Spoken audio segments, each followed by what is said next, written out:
I think the main difference is that the two leaders and their negotiating teams are basing their work on real trust, and they're showing real leadership, and they have this time been able to look at the big picture and not drown in the minuscule detail which traditionally has made the solution in Cyprus impossible. I want to be very honest in saying that it's not a done deal. We're still a far way from a final solution, but the trajectory of the talks and the framework and tone of the talks is such that it makes me optimistic because I believe the two leaders actually want to solve it.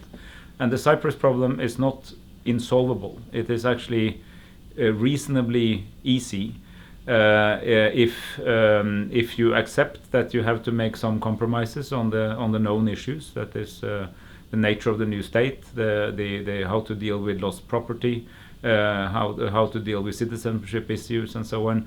I will in no way hide the fact that much hard work remains. But I want to say that the way we approach this and the way the leaders approach this is by having an open, frank and trustful dialogue with each other, where they show respect for the opposite position. And respect does not mean that you agree with it, but that you understand that that also comes out of an intelligent and well-intended reasoning.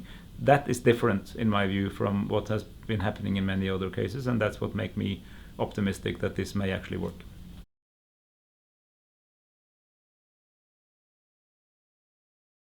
Honestly, I see a lot of enthusiasm, but I also see fear. I see fear of change, and also see people with an open question who have not made up their mind, but they wonder what the deal will look like, which is a fair question.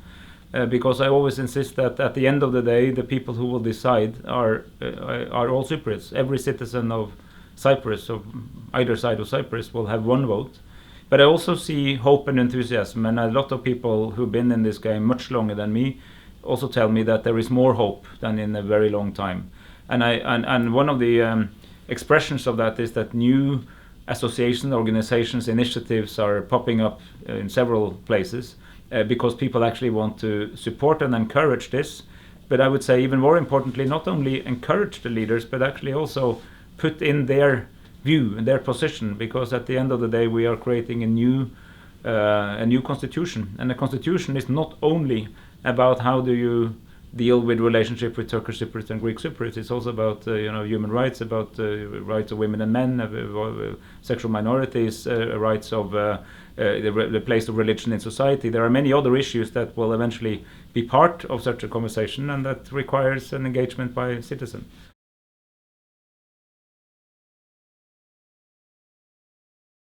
A united Cyprus will have significant opportunities for growth. And by growth I mean jobs, prosperity, possibilities for young people to find an outcome in Cyprus that they don't have to go abroad. Maybe some people can go back, because the opportunity cost of a non-solution is very high. And add to that the new findings of natural gas in the neighborhood.